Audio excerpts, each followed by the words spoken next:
text him after. Hey everyone, it's Jexie here. Welcome back to another video. This tells us how many people are on, which is nobody yet, but they'll be on. So today I decided to do something a little bit different, and I invited my boyfriend Matt. Say hello. Hello, everybody. And I thought it could be fun to kind of talk about relationships in recovery and some of like the real life struggles that are in relationships and how we get through stuff. We have been dating for a little under a year and a half, and we are both in long-term recovery. I have over 6 years, he has over 5. So we've both been in recovery for some time now. We both work a program in a 12-step fellowship. And we're both very active in the recovery community, both for ourselves and in regards to helping others in the recovery community as well. So I thought it could be fun for either you guys to ask questions, for us to just talk and say like how we're able to have a successful relationship in recovery with us both having significant recovery time. So I guess my first question would be, what is the best part about dating somebody in recovery? Okay. I'd have to say just that common ground. It just, I don't know, it eases things. I don't have to explain certain things. It's just kind of, what I've made second nature in my life. She doesn't have to adjust to it. I don't have to, adjust to certain things that, sorry, I'm new to this live video thing, but it just makes, simple things like we don't have to worry about, if I want to have a glass of, if she, if I want to have a glass of wine or something like that. Oh. She says we're too cute. Thank you. Right, but no, that's 100% what I totally agree. Like, so there's no chance, because we're both in recovery, when we go out to dinner, when we do stuff, there's never a question of are we gonna drink at dinner? Are we gonna have alcohol at family parties? We both don't do that, so it does take the pressure off, as opposed to if you were dating somebody who wasn't in recovery. I also think, as you said, common ground. We both need to spend time going to meetings each week. And we go to meetings, we each go to meetings on our own, and then we also go to a meeting together. So on Saturday night, we go to a meeting together, but the rest of the week we do meetings on our own. A lot of that is from his work schedule, but also because we both believe that you have to put your own recovery first in order for a relationship to work. So what would you say then is the hardest thing about dating somebody in recovery? The hardest thing, is that you're dating someone in recovery. I'm just kidding. The hardest thing is, I really can't tell. He's lying. Sometimes it could be, I'm going to say, service level work. And, if we're serving the same group, it's speaking up on my own opinions about a certain issue and receiving, constructive criticism. Personally, is not one of my strong suits, but... So, for what Sherbert just said, she says that she's not really comfortable going to meetings, and maybe it's her insecurities, or maybe it's not her thing. And I would say, look, there are so many different ways to do recovery. I personally, we personally like 12-step recovery meetings. That's what we do, but it's not to say it's the only way. There are so many other ways out there. But I totally get what you were saying, though, about when it comes to service work in recovery. So, if we both volunteer for the same group, I'm originally from a different area. As you guys know, I'm in New Jersey now, and so is he. But I was in Maryland, and the 12-step meetings there were slightly different. And so a lot of times, I bring my preconceived ideas on how things should be to meetings up here, and he doesn't necessarily agree because his experience is different. And I think that's a great thing to talk about in general. I think that whether just in meetings or in life, we're not always going to come at any situation with the same experience, right? we're we were raised pretty similarly, but like we're both looking at every situation from a different set of experiences. So we don't always have the same perspective on what's right, what's wrong, how something should be. So how do you think we do a good job at handling when we disagree?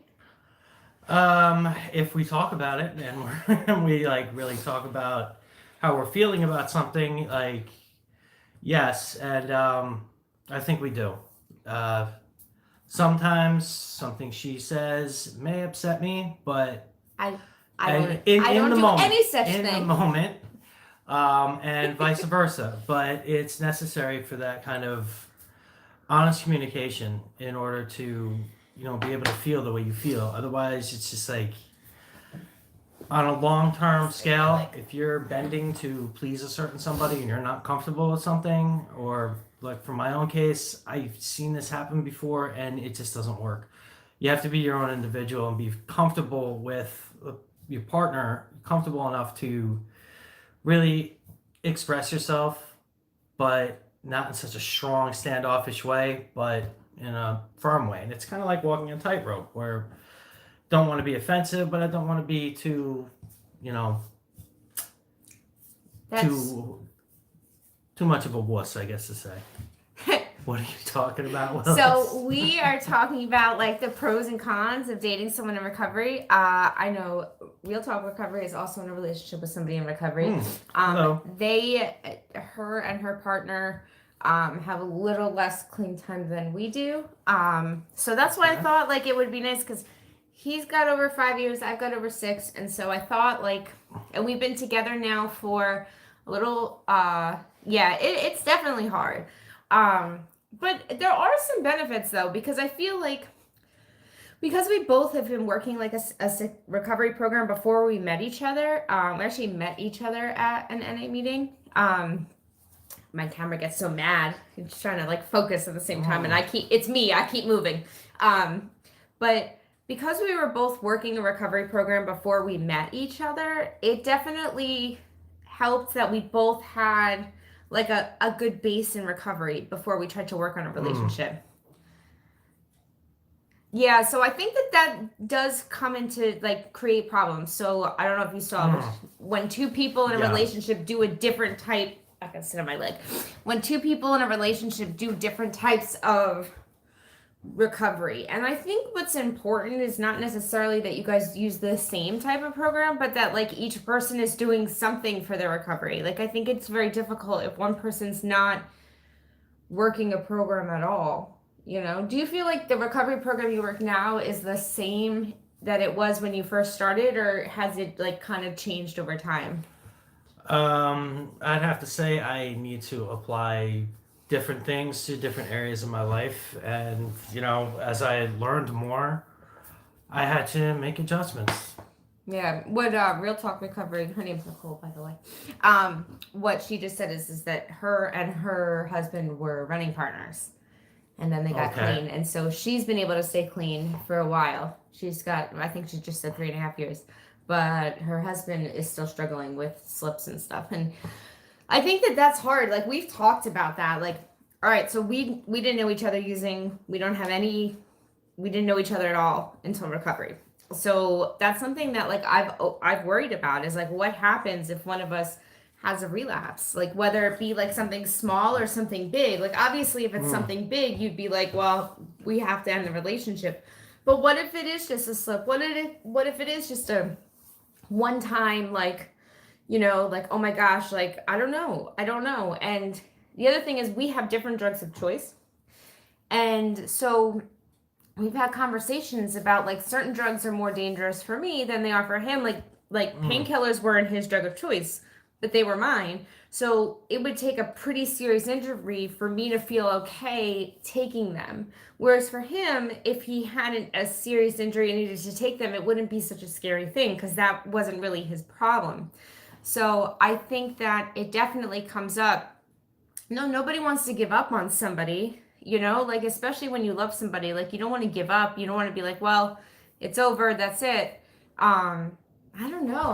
How do you think if you found out that like I had some sort of relapse, like how how would you feel? Like, how does that? Ugh. I definitely have to. I'd have to talk to some people first because I was taught never, do big things on your own. It's not like at this point I wouldn't be like, all right, that's it, close the book. This relationship is done. It's beyond that point. Like if it was a couple of months, I'd be like, all right, listen, you got some things maybe you need to get right. I'll be here for you, but as a friend. But at this point in time, it's not like I'd have to break it off entirely. We'd have to see exactly what's going on. Like I'd have to, talk to some people first, and then I imagine it would be, all right, is this something where you need help, or do you just have to intensify your current program? What's the story? Like how does this? You just got a good question. I'm not sure if you. I know I it's hard. Probably did not. He's see not it, as I'm quick. looking all over the Yeah, place. he's not I'm as sorry. quick with reading them. But I'm going to tell you what it said. All right. Do you find it? He's my boyfriend, by the way, not my husband. Not yet. See, nothing. I'm just throwing that out there because she called you husband. And I just want to make sure that's clear. That's the second time that happened today. Actually. Yeah, that happens a lot. So, yeah, no, I think that's good. So she wants to know: is it hard for you to open up to other men? Is it hard for me to open up to other men? In what way? Like to talk to them. Like if you're struggling and you need to like ask other men, like calling your sponsor, calling other men, and then in the program, are you able to like talk to people and tell them what's going on? I'd say yes. I see you do it all the time. Yeah, I don't have a problem with that. Yeah, he calls everybody. He's actually better at that than I am. I struggle with that a whole lot more.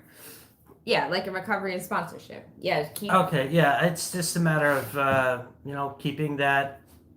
It's like maintaining a houseplant. I'm not sure how well that one's doing, but it's like it's a relationship with the men that I have. It's it's just that balance that I have to keep.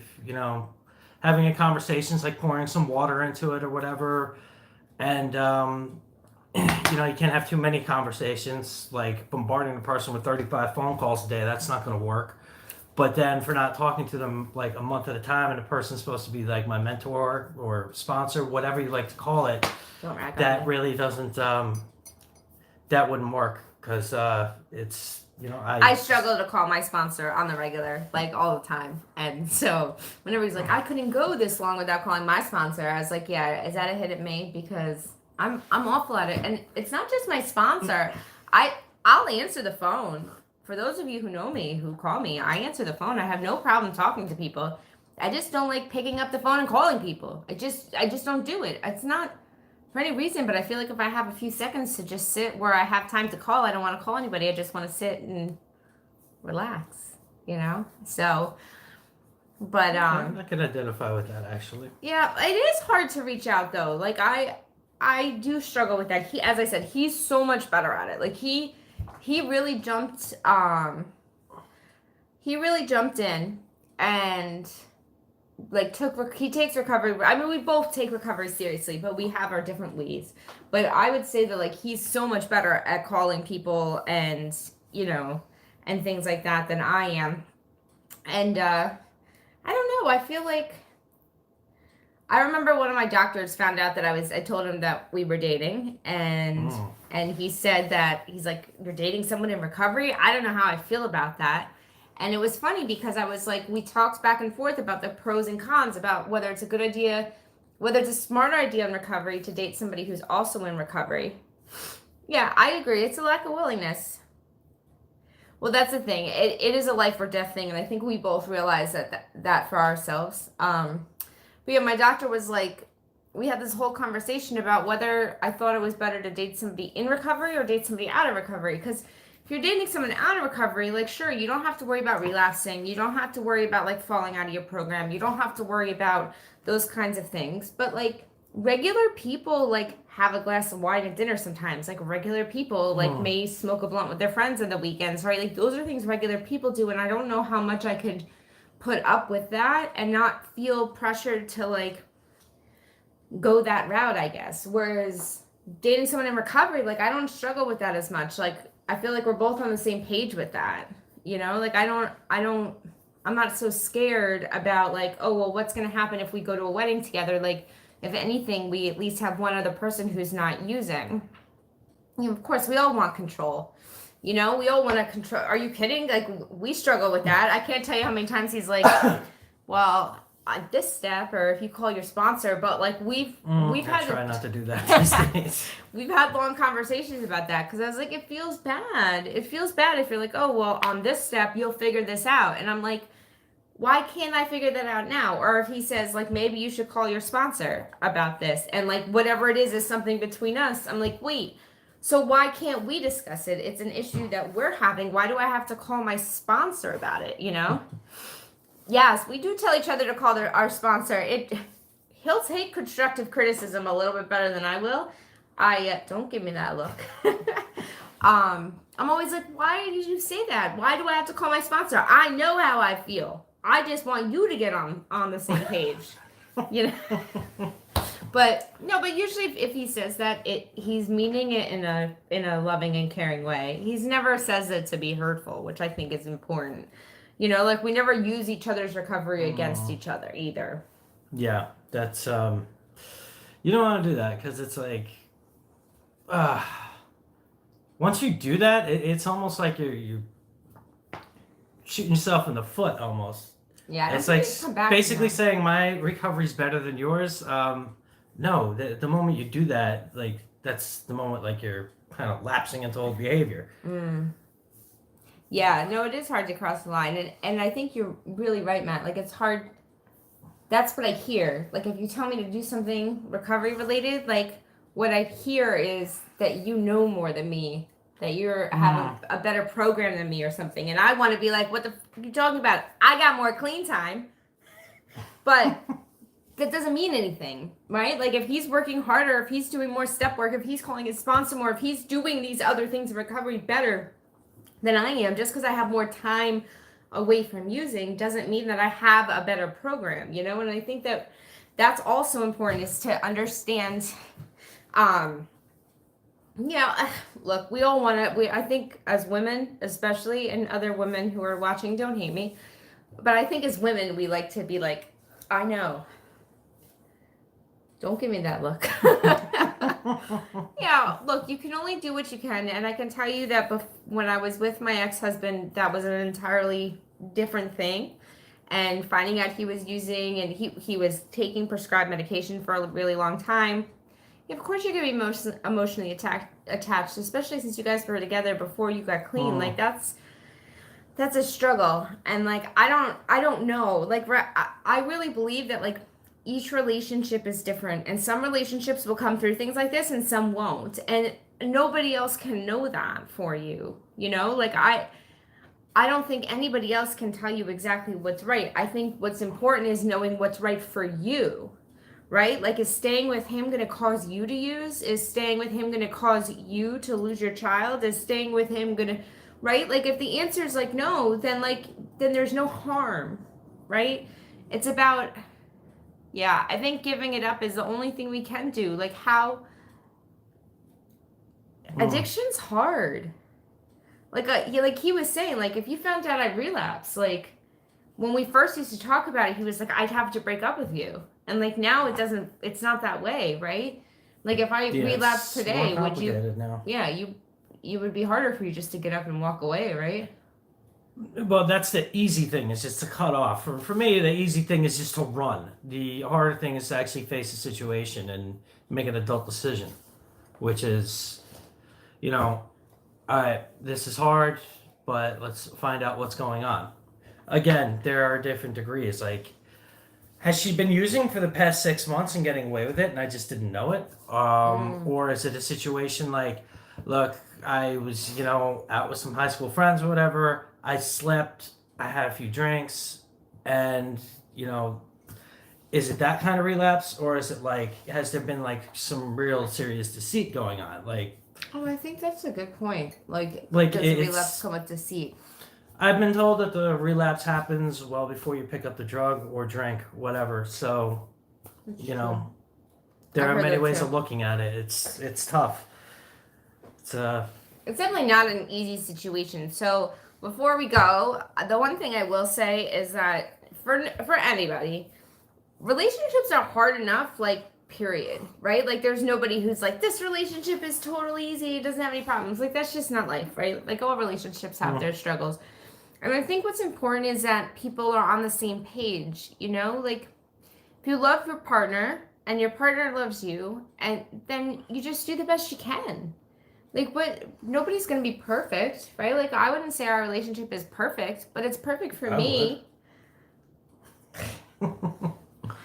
Yeah, I'm sure your husband's a wonderful man, and I know you love your son. You know, you do what works for you. And, you know, the thing is that nobody can tell you what's right to do, right? I can't. He can't. I'm not in your shoes, right? And I've seen people who stick by spouses who have slipped and relapsed and who now, like, both have significant clean time and have happy lives. I've seen spouses who've stayed together during a time like that and they both ended up using and it went awful, right? Any possible situation could happen. You're the only one that knows what's going to be best for you. Is it what's worth it? And if it's worth it to you to stick by and turn it over and take care of your kid, then like, of course. Yeah. I'm glad that you're so certain in that, because being certain and making a decision, I think, is the hardest part. Making a decision to say, like, no matter what, like, we're going to get through this, I think that's great. He's a ginger. I love that. I love that. He's only red-haired, like, on his beard. Like, the top of his head is dark. It's just his face. He's just this. And I've never seen him without facial hair, which makes me wonder so much what he would look like. I'm like, I normally don't like fake. No, I don't need pictures. I normally don't like facial hair. I am, like, not a facial hair type of gal. And, like, I like the way he looks with facial hair. Obviously, I wouldn't date him. But it makes me wonder what he would look like without it. So. Aw, thank you so much. You know, we really... Don't give me that look. We really do get along well. And,